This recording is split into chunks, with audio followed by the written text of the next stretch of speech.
প্রিয় নবম শ্রেণীর শিক্ষার্থীরা, তোমাদের গণিত বইয়ের 58 পৃষ্ঠার অনুক্রম ও ধারার 11 নাম্বার প্রশ্নের সমাধান করাবো। তুমি তোমার পরিবারের গত 6 মাসের খরচের হিসাব জেনে নাও। প্রতি মাসের খরচকে এক একটি পদ বিবেচনা করে সম্ভব হলে একটি ধারায় রূপান্তর করো। তারপর নিচের সমস্যাগুলো সমাধানের চেষ্টা করো।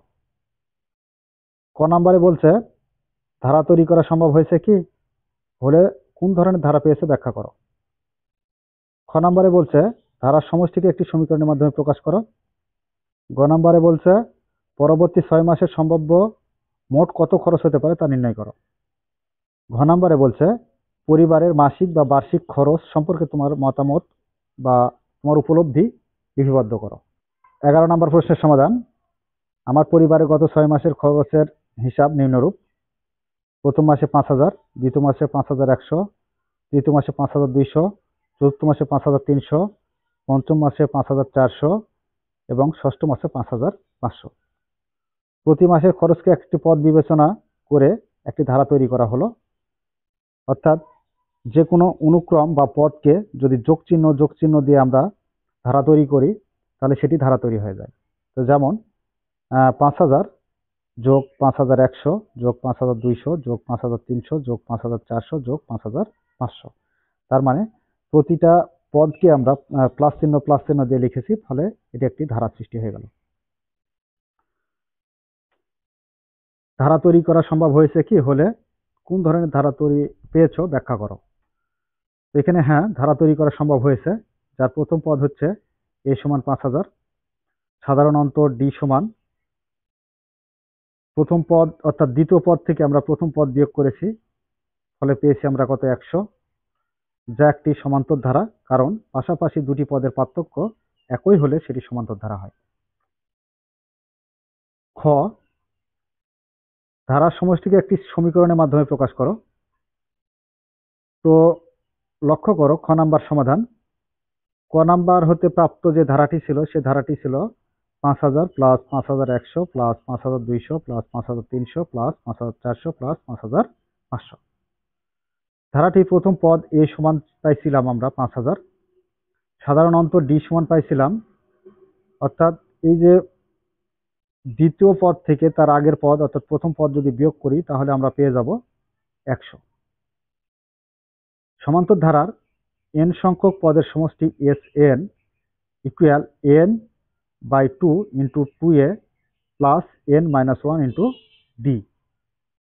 n/2 ইন্টু 2 আর এর মান বের হলো কত, প্রথম পদ এর মান 5000 প্লাস n-1 ইন্টু d এর মান মানে সাধারণ অন্তর, আমরা বিয়োগ করে পেলাম কত 100।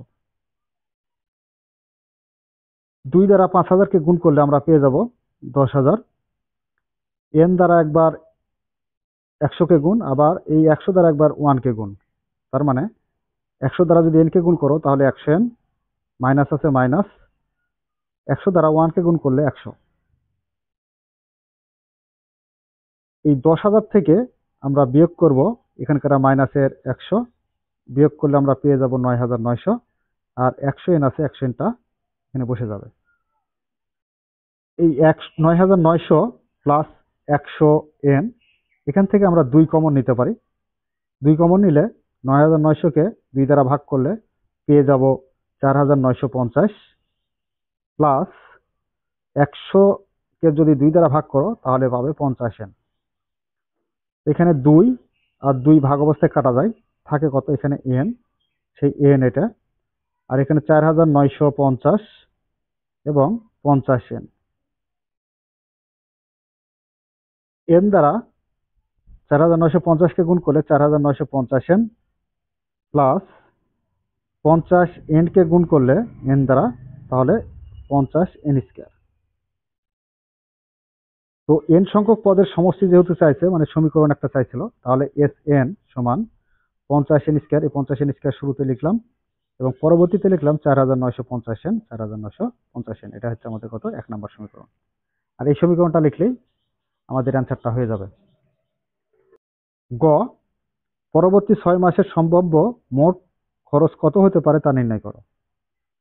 তো ক নাম্বার এর তথ্য হতে বলতে পারি পরবর্তী প্রথম মাসের খরচ, অর্থাৎ 6 মাসের খরচ পর্যন্ত ছিল 5,500, তার সাথে যদি আমরা সাধারণ অন্তর 100 যোগ করে দিই তাহলে পরবর্তী সপ্তম মাসের আমরা খরচটা পাবো, অর্থাৎ সপ্তম মাসের খরচ আর পরবর্তী 6 মাসের প্রথম মাসের খরচটা দাঁড়াবে।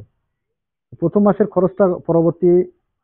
মাসের খরচটা দাঁড়াবে 5,600। সাধারণ অন্তরটা ডি ঠিকই থাকবে 100। অতএব পরবর্তী 6 মাসের মোট খরচ, তো পরবর্তী 6 মাসের মোট খরচের পরিমাণটা কত দাঁড়ায় দেখো। এখানে আমরা n সংখ্যক পদের সমষ্টি জানি যে n/2 into 2a plus n-1 into d। অতএব এস এন মানে 6 মাসের চাওয়া হয়েছে, তাই এস এখানে 6 হবে। 6 ইকুয়াল, তাহলে এন এর পরিবর্তে এর মান হয়ে যাবে কত, 6।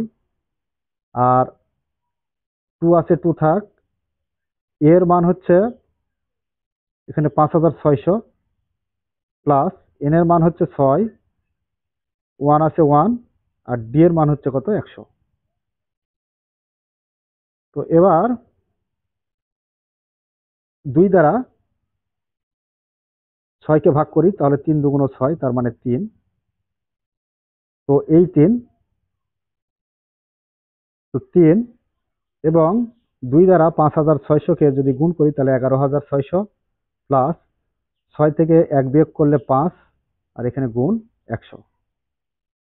3 ইন্টু 11,200 প্লাস 5 দ্বারা 100কে গুণ করলে 500। 3 ইন্টু 11,200কে আমরা যদি 500-র সাথে যোগ করি তাহলে 11,700। আর এই 11,700কে 3 দ্বারা যদি গুণ করা হয় এই 3 দ্বারা, তাহলে তুমি পাবে 35,100। আর এটাই হলো অ্যান্সার। পরিবারের মাসিক বা বার্ষিক খরচ সম্পর্কে তোমার মতামত উপলব্ধি করো।